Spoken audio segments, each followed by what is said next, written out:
మీ business ఏదైనా మీ ఊర్లో promotion చేయాలంటే అది సుమన్ టీవీతోనే సాధ్యం. ఇప్పుడే సంప్రదించండి.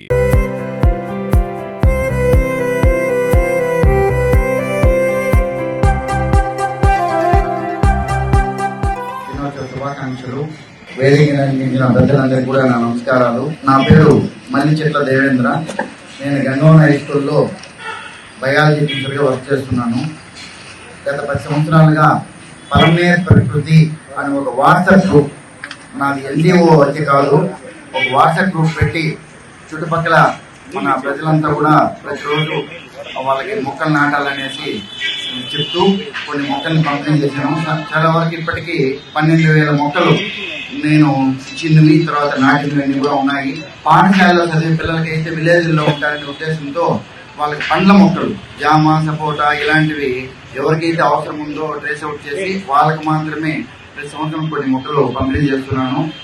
ఎందుకు ఈ విధంగా చేయాల్సి వస్తూ ఉంది అంటే, ఒక బయాలజీ టీచర్గా sir forest sub division officer, forest గురించి మొత్తం తెలుసు. సార్ అందరూ ఫారెస్ట్ డిపార్ట్మెంట్ అందరికీ చెట్ల యొక్క విలువ తెలుసు. నేను కూడా బయాలజీ టీచర్ కాబట్టి చెట్టు గురించి తెలుసు. నేను కూడా ఎక్స్టింక్ట్ స్పీసీస్ అంటే ఎండేంజర్ స్పీసీస్ అంటే ఏమంటే కూడా 8th క్లాస్ పిల్లలకి మనం చెప్పినాం. ఒక 20 సంవత్సరాల తర్వాత మీకు 35 సంవత్సరాలు ఉంటుంది. మీ పిల్లలు మీరు బతకాలంటే ఇప్పుడుండే పరిస్థితులు ఎలానే కొనసాగితే బతకడం కష్టం. ఎందుకంటే ఈ భూమి పైన 33% ఫారెస్ట్ ఉండాలని సార్ చెప్పారు. ఇప్పుడు మన మండలంలో అంటే మన పరిధిలో 43% ఉంది. ఎందుకు మనకి ఇక్కడ అడవి ఉంది, చిత్తూరు ఏరియాలో ఎక్కువ మామిడి మొక్కలు నాటారు. కానీ మనం కొన్ని వేరే జిల్లాలు, వేరే రాష్ట్రాలకు వెళ్ళినట్టయితే మనకి ఆవరేజ్ 19% మన ఇండియాలో ఫారెస్ట్.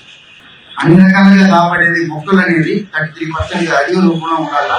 అందుకనే మీరంతా కూడా ఎన్లైట్ అనే ఉద్దేశంతోనే మన పలమనేరు ప్రాంతంలో చాలా మంది కూడా మన పీటీ సభ్యులంతా కూడా మొక్కలంతా కూడా మన నాటడానికి ఎంతో సహకరించినారు. తర్వాత ఇంకోటి పలమనేరు నిండా పచ్చదనం, అంటే నేను పలమనేరులో ఉన్నాను కాబట్టి పలమనేరు నిండా, మీరు ఏ ఊళ్ళో ఉంటే ఆ ఊరు. సో కాబట్టి తల్లిదండ్రులు చెప్పాలా, అడవుల్లో ఉండే మొక్కల్ని కానీ జంతువులు కానీ వేటాడే హక్కు ఎవరికీ లేదు. ఇప్పుడు మన భారతదేశంలో కానీ మన ప్రపంచంలో కానీ పర్యావరణంలో ఏ మాత్రం దెబ్బతిన్నా కానీ మనుషులు అంత హ్యాపీగా జీవించలేరు. ఎందుకంటే పర్యావరణంలో ఆక్సిజన్ మనకు పుట్టి రావాలంటే మనకు చెట్లు ఉండాల్సింది. చెట్లు రోజు రోజు నాశనం అయిపోయిందంటే మనకు ఎండల తీవ్రత ఎక్కువ అవుతుంది, ఆటోమేటిక్గా ఆక్సిజన్ తగ్గిపోతుంది, ఎండ వేడిపోయి ఎక్కువ అవుతుంది. మన పలమనేరు అటవీ శాఖ మన భూభాగ్యంలో 43% అడవులే ఆక్రమించుకుంది. ఎందుకంటే 43,000 హెక్టార్ల భూమి అటవీ శాఖకు పరిధిలో ఉంది. ఇంకా రిమైనింగ్ కొంత వాటర్ బాడీస్ ఉంటుంది, కొంత వ్యవసాయ పొలాలు ఉంటుంది. 57% మాత్రమే భూమి ఉంది. అదే మనకి ఫ్యూచర్లో కూడా ఎక్కువ మన తరఫున ఎక్కడైతే మనకి ఎలిమెంట్స్ ఏరియా ఉందో అక్కడంతా ఎక్కడైతే కుంటలు, చెక్ డ్యామ్లు, ఆ ప్రాంతాలంతా బోర్లు వేసేసి దానికి నీళ్లు మనం వసతి కల్పిస్తాం. ఆటోమేటిక్గా ఏరువులు అక్కడే ఉంటుంది, దానికి నీళ్ళ సౌకర్యం ఉంటుందనే ఉద్దేశంతో ఎక్కువ డెవలప్మెంట్ దానిపై సాధిస్తున్నాము. ఇంటర్నేషనల్ డే ఆఫ్ ఫారెస్ట్ ఒక ప్రోగ్రామ్ అంటే మార్చ్ 21 జరుపుకోవాలని చెప్పి 2012లో యునైటెడ్ నేషన్స్ అనౌన్స్ చేసింది అనమాట. 2012 నుంచి మనము international day of forest March 21వ తేదీన మనం జరుపుకుంటున్నాము. అదేవిధంగా ఈరోజు 2025కు గాను మార్చి 21కి థీమ్ అనేది ఫారెస్ట్ అండ్ ఫుడ్ అనమాట. ఈ international day of forest theme వచ్చేసి ఫారెస్ట్ అండ్ ఫుడ్. అంటే ఫారెస్ట్ ఎలా రోల్ ప్లే చేస్తుంది, వైటల్ రోల్ ఎట్లా ప్లే చేస్తుంది, ఈ ఫుడ్ కలెక్షన్ సిస్టమ్స్ అనేది ఈరోజు థీమ్ గా తీసుకున్నారు. అంటే వ్యవసాయం కూడా ఎక్కడ స్టార్ట్ అయింది, నది పరివాహ ప్రాంతాల్లో స్టార్ట్ అయింది వ్యవసాయం. అప్పటి నుంచి కొద్దిగా సివిలైజేషన్ అనేది నాగరికత స్టార్ట్ అయ్యి ఈ విధంగా 2025 ఈరోజు ఏ స్టేజ్కి వచ్చామో మీ అందరికీ అవగాహన ఉంది. ఈ పద్మనాభంలో చాలా మంది ఎన్జిఓస్ కానీ పెద్దలు కానీ చాలా యాక్టివ్ గా ఉన్నారు.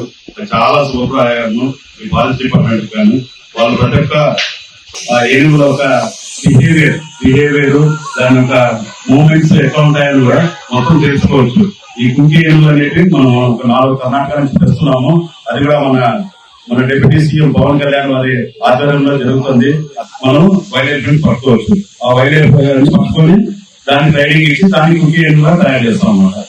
ఫారెస్ట్ గురించి మీకు అందరికీ మంచి అవగాహన ఉందని చెప్పి ఈ అవగాహన ఇంకా పెంపొందించుకొని ఫారెస్ట్ కాపాడుకోవాలని చెప్పి అసలు వైల్డ్ లైఫ్ కాపాడాలని ఎలిఫెంట్స్ మూమెంట్ ఎలిఫెంట్ ఏమన్నా వైల్డ్ ఎలిఫెంట్ అటాక్స్ డ్యామేజ్ వచ్చినప్పుడు మాకు తొందరగా ఇన్ఫర్మేషన్ ఇస్తారని చెప్పి అందరూ ఇన్ఫర్మేషన్ కాంట్రిబ్యూట్ చేసి మీరు అవేర్నెస్ క్రియేట్ చేస్తారని చెప్పి నేను కోరుతూ సెలవు తీసుకుంటున్నా. Thank you.